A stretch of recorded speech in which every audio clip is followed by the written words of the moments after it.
tu la ya hi Haokip ho hi Thadou hi poe tiwa Thadou ai po chi le he ai chi Thadou hi la de ha Thadou Jalun chi le video hàng sinh trong lối hàng sinh cái chi phí lo mà chưa hồ kịp yên hồ kịp ăn cái gì này lại ta mà chú chia sẻ rồi cái mà ai bố trí chú Haokip People's Council kiti ho HPC ka hi ti ho khun Haokip ho hi Thadou hi poe tiu hi me thà đâu là thà đâu nó có yêu bố phải yêu mà thà đâu thà luôn cái gì là trong lối hàng sinh cái gì là kịp yên hồ kịp cái gì hiểu không mà na hiểu không ai là thà đâu mi bùn lần chân ai cha hi ra đi không hiểu không cái giá đây cái giá phun chua cái mỏ bò là gì không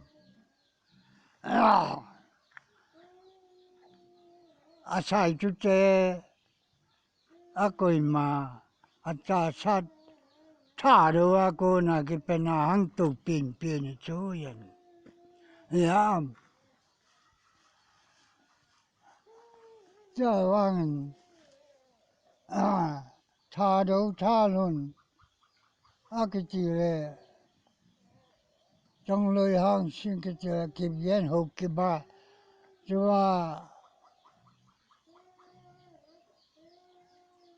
hộp kịp ba hàng kỳ liền cái gì ya yam cái gì ya mà nó ya là hình trong cái gì thà đâu cái bên là thà đâu cô na thà đâu thà luôn trong lối hàng sinh cái gì là kịp yên hộp kịp hàng cái gì là mẹ mà khai ăn kịp bộ gì là hộp kịp yên xuống thà đâu xuống con đó pa mina chú la duy con nha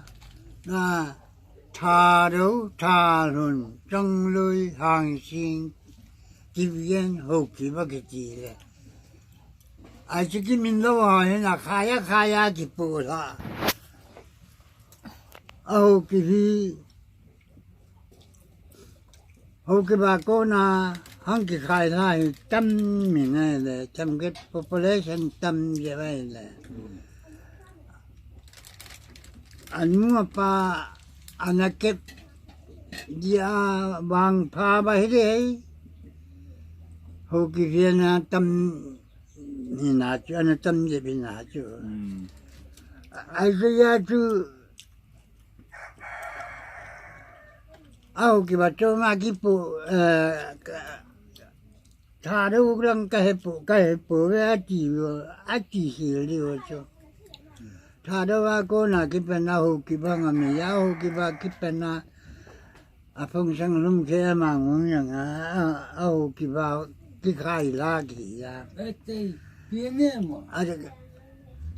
ít bên nó pa cái này là atum bé cái vài phụ nó cái bà và thì phải luôn em mà cái số em mà cái chôm cái bộ cho mẹ đây làมิธีพัดเลยฮัมอิติฮัมพัดเลยกับผู้ทาดูฮิตตูจีตบังคัดอากิเซยีคุยปีกิเซนะฮัมวะ chỉ là ai bùi pa hàng chỉ là na ai con na thà đâu hi chú hàng cái cha na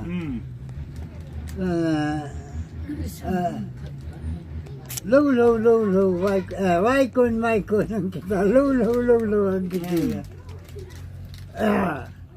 thà đâu hi chú thì là thà luôn hi chú cha Ajude to hunky to min la, a tie law bibbo. Thadou itu, Jalun itu, Jalun itu, Hansing itu, Haokip lagi, Haokip gen itu, Haokip itu. Itu agak jauh, itu kecil aku ya. Ata, paten mina campara, akhirnya aja kiwai lah, kalau paten mina kiwai lah aku.